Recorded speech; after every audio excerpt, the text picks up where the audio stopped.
الحمد لله رب العالمين والصلاة والسلام على رسول الله صلى الله عليه وسلم. وانا وعدا غني مارمو ارجو دامبترن كاندانو انا كوني الله غنا لينكي غير بيغال الله غنا كني بني بيغال الله غنا تانغني كندا ني بالو واتراتان كوتاندي نانغي مو خاساني سيغوما سيني وجيني دو كومونا غاتي دو تان غاتي روسيكو awagemme utun kaso atamundo nyerunga sine ujino hili tampile aro bane warni kato kitabe ngatawin kitabe go mawatni durusun min alquran alkarim darsu benu ogi utuba ka quran ondi ka darsu hana be go ma kitabe ken ondi ana jongona tawhid nyai nasabu nya at-tawhid huwa al-asl tawhid nyai lasili ngako angana mu tawhid na Allah nya bani batindi ola hinna ken tawhidi na sawamunya kisenta komenda ngani tawhidi ngantamma Allah subhanahu wa ta'ala gala komon taga na kebe muri maka ken tawhidi kan tawhidi Allah bana na unde batiundi kenya konto deni awanga ba kenya konto no agana konto ani sorongani Allah na nabi nyimu khairin awa setane ga hankan leswa setane ga khilin leswa setane na mundi na haramare mun buken tawhid kamma bala haramare mun rabu tawhidin kamma igana Allah bana na wonne to no bati undi ga telmo mod nundo do manunye ha iga telmo sadaka nunye sinen ceda gondo kandaran ceda nunye iga mungo Allah mpinga doro setane di lungita kan tanke tawhid ngana sabati setane ta ga wunwa amma ga Allah minyimu iga tora kitano kusu anda mimi suka dan igata ala torang kita lo ken tawhid ube ndayirni ani soroni ya kortondini ube gane yirni ani soroni ya muno solle go bata me andara ndati kala kewara na du gelin nuhay nuwa gar nuwa soronya nya sorohano be wala hilla kapen kries woli bati nyen nuwa di soroni woli bati nyedi kebil ni salina yusunwa me nuwa tina woli bati kewara hankin gido nuwa la ujine sinana tangarga sine bakadi nuwagi khilikat tawhid ngi maduni agara nabillahi ibrahim akhbare mu adi sronyi muna solunya bata solun cheguna ndigi botu adi sron kli imaduni ila soluso nyala mania tinabia do mania ikulla la nukunja bati kan tawhid na Allah batun ka ami imati ya nabillahi ibrahim bin adi bari mandala na kamunta ga Allah la unyeta gale ai itina bini agatina soluku batiye ngara hintelongo Allah indiga dumara ka Allah rangani ida bido ke Musa alayhi salam ado firawna han kambule nyiro mania ken na Allah warama Isa na Allah pourquoi bembenga grinadi igati Isa karni Allah gale saut na de kamundi ke tawhidian na Allah warama fare Muhammadu sallallahu alaihi wasallam akembe ga sare srobe nu gani arabu nyai ikunni meno agaraga na nyagali tay mi meno ga tollo ne sarabilanya annabi nyimme nan tada ngani duntenge mi meno agatni anankiti naga anayama annabi nyimme aga tanjigero halle sine nankiti makka suna ila faranya kidala ngado mania igala ngari sire sora ndengani itankiti naga imela tolle ki Muhammadu duntenge ila tolle ka kota be tanagaten chinenga timme Allah ya laqina nya annabi nyimme agada kirnden dabar nanti kati la ilaha illa Allah aga kumunan cholu be nu bata al-kabadi aga kumenu bata na ya Allah batten to no ngala aga sallallahu sumun kuenu ga ma ha kompondi khali wara ida tuli kanu be ganyi do faren na gaila ganyu ngaila chanje ikunya di faren hakla da ida faren ya tulute faren chigi makka no gondi qahu tammi agi khilikat mania tauhid uluhiyya na Allah bana na gondi Allah mbatunde ali khilikat kenye la ilaha illa Allah ada toran la mechungari indega tawu na debenchu kahumi nantina faren karni do mania faren da tanagate sinabri makka no gondi imati har kota bani yakarni me kota be gatinti la ilaha illa Allah iya bonu wakebe kamma kismanu woni kebe kamma tongo heti indaga ri ke fare muhammadu gallangai lamaniya ida hera judo bari ga konto il desio la garanya mani atina faran kari do mania ke tawhidi be pa ko la garanga parce que yana kat ke tawhidi be wa kono art Allah tarno ke tawhidi abadan mannan cigi annan cigi horonga ke adna boto anga ma horonga ke abale moten nambu sa takteni operation mani ole farenga la kenya dabar yani ti foina kariya abu galaga Allah ranya maran tambu do mania ada makka wara do mani sobunga tawhidi keble abre makka no gonda la tanaka te chinti mani makka no gonda asiyo kenya ma me kota manni gada agoni ima gondo tane agati ina Allah bani batu igani solli batebe igani qabura batebe igani woli batebe ina ken shora ina Allah bani batu gajen ngilkel aw har kumale kenyani Allah ne annabi nyum qaynirni ana annabi nyum qayni ken ay tawhidil uluhiyya chanku serai sa kita kan annabi nyum ta garini to ano ko na ngani to ana be jamane angala ngari an ko angala ngari tawhidin gantalo an ko ka pa magala ke tawhid sigindi hari ga nambar ko nyanya na gali kembile dalle ta Allah na angana musala lo tawhidin kendi dro ato nan pasro marsa garnya kam anga tan nan khindi katte Allah ban na undenga tamma hoko agat igo wat na kinin kay ay amagir kembele maremu ojo ke dagirano ona tawhidin yakama Qur'ana mega sehiti tawhidi ke mogobe aga tawhidi ngam koto Qur'ana magani darsu mu mon Allah ga darsu mu oga darsu mu kita Qur'ana ngayu ni mega tawhidin ko no mogobe tawhid ni kun sikko ay me tawhidi bane ke akoteni nan kota so ana ni mun keti kenye tawhid rububiyya tawhid uluhiyya tawhidul asma was sifat ko ta dangin tege o se fatiha di fatiha ga tawhidin ko mo be gelangati anga salli ko tasugari anga fatiha anga kharanga anga fatiha ga ko zanga sai ta Allah tawhidin anga ta alhamdulillah rabbil alamin andu ngena ta Allah tagandana nga Allah sutaga arrahmanir rahim malik yawmiddin anga ko ayu li gargali andu ngena Allah tonu ala ma kutu anda kunci batindi Allah anga ti iyyaka na'budu wa iyyaka nasta'in annabi ni mun kaitike han kambulle na loke onan ke ngalla bane bata ona demande muruan ke ngalla bane maka angala ke ko ha wala lahi mudalla iyyaka na'budu ke wa iyyaka nasta'in onan ke ngalla bata ona demande muruan ke ngalla bane maka angala ke ko lahi dunya no ando Allah naga anta ka daga natti angala bu misile nan kalan lo anke na mo ko modira anta ka daga natti anda daga kanche daga ni lemmenga nkairuna kanche daga din chinen daga nikanga madama ngati iyyaka na'budu wa iyyaka nasta'in anta taperno do anta sahero do mekan chanku ke tawidi an chanko maga ke tawidi sanko maga do mania do kiluburu be no ga sabat ni parce que ke tawidi ga sankuta modu nyalini modu ndo kabura bate nyalini woli bate nyalini ka ke tawidi ga sabati har maram millanya to ana yanga al sron kili sronga ndoro nani amadu ko sronga har maram millanya to ana sronga ndoro iga do umuranga na yamata unan tankinga sirya warja kante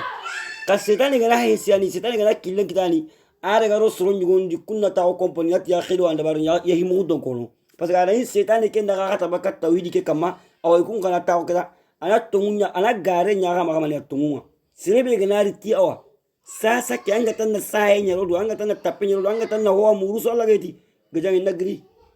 shedai ri sabon kita ana ga me warami aga na gime wakati be kene sirga be karaken no gondi akilla muru nakte kimira haramarum na ko kenya hamun haramarum na ko kenya hamun anyi megara leidu mutando Allah la gantina Allah bane batana de mande muru Allah bane ma anda na kana modi ka kita ndaga katanga khadu ndangande wallahi kenga no ngani harqum mane menna mundan no wakini ngani nde mana tangalo kini ngala tangalo kini lemunga no kenta no ngande kenta no anna tangalo kini nga fare ni kisbarun tangati kullu kuske kullu kulle kullu bi nas kullu bi falaq anin kullu la ma sahanna kini ho sahanna kini orjan qotin dangan antano fare ni wina dia kasuski ante gane kita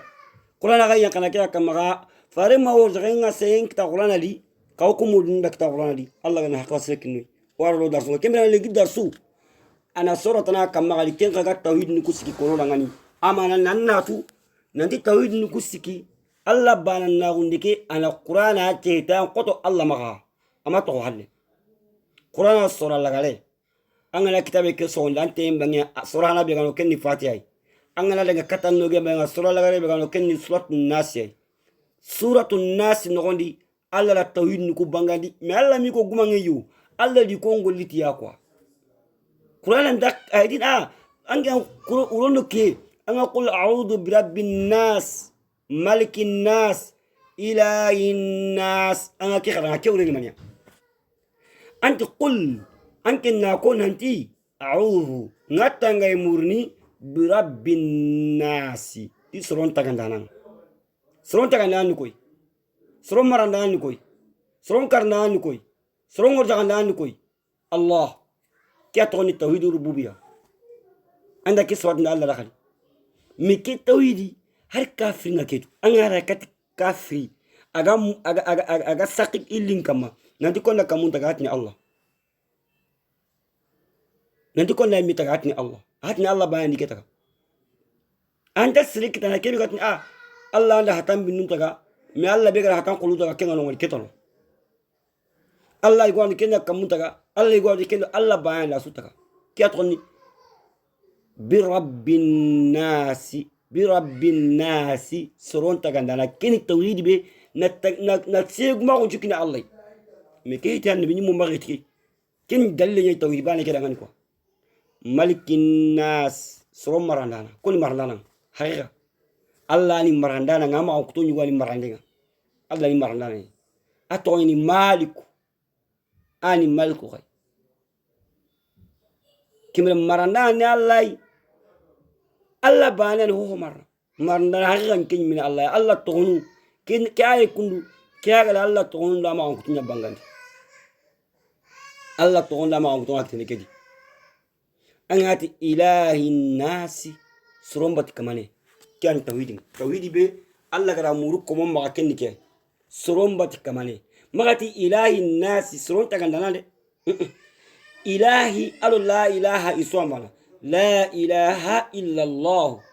تموبت كمان تري ما قدرت الله كانت لا إله إلا الله تجي تنقل تري ما قدرت الله أيده توني تجي تنقل تري ما قدرت الله قال لا إله إلا الله وليه تكين لا إله إلا الله وليه تموبت كمان تري ما قدرت الله لا إله إلا الله أو رجعنا ننتي تجي تنقل تري ما قدرت الله سو fare mo ga ko tamime na khini kat makako anya ko ta makako ni dungene fare kalle ke iro fare me ga fare nganti la ilaha illallah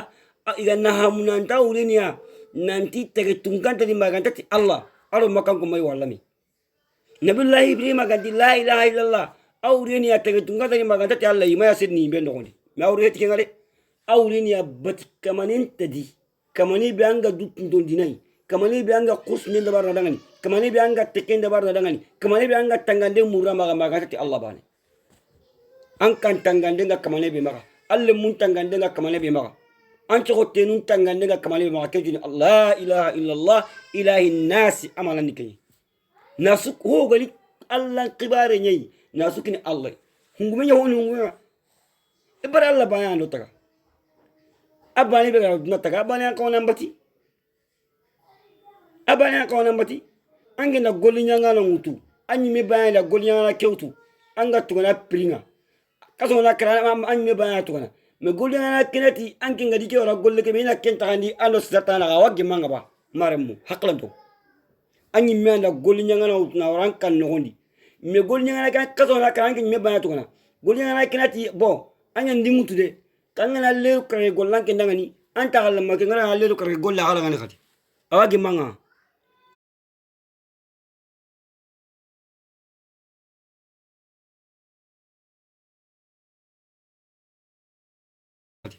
awagi manga harani megle anyi mere meke angara sara alle mekena anki ndo srigo aga kebe dobar nanki aga ko kebe dobar nanki na real de lemi ko dobar sara nangani ana kenta nanki ndo srigo na walla wa torno ay amma har la to sagala ga to anke lemme anke nyigo ke wal manke nyagar ke ay gungadi anke lemme ngana khayndi katanga agana haranda iman nyorondia mati dinan karangadi o songa okedi alle meke gana ndi iman nyorondia wadikanga anga tanda ngari enka jiki ka ngoswa kana nda maswanya ay kenyi megetri kibare be gan kona kunan kindanga alle meke gan kona kunan ngani agana dangan ken la ko ima dangani angat ni wala na rin kiani ka gumenga ankin ka gumo ke moira kun lan kara digan kinga mi alla kibi gara ankin kattaga ankin katte alla gara ngara golle be anna kenya alla lo hotna dangani e fa tabiru ya ul albab alla gana tafsir kun tawhid bay koy har bal men misra dijuje keda amala tu ilahi nas batis nya alla ba maga tanga sara mu alla lankin daga lankin lina dunya yankin mangala gumo yora kenna de bentanga alla ankin taga nali dankin lina ka kenya ankin garni wakati me ka ke tanga de lankin dai fona sara horo kan no gondi alla ankin taga namba namba lo nalo tape masara ankin ga sara ankin ga sa hulu iska ankin ma alla hisin ngalai gila ngara masala gulu gila ga ham hada mare maundi sribe gara mutu nangari golle nganga tan ken golle tagala sakana dik mandaliki ampa bancha anken charere meke agan ko na kebe nyanda nganga an sarana ko na kebe lemme ko na kebe sarana ngani alle meke ga kenya seta raga manya anken da wadi kan mandaliki kan yuke ngali kan kina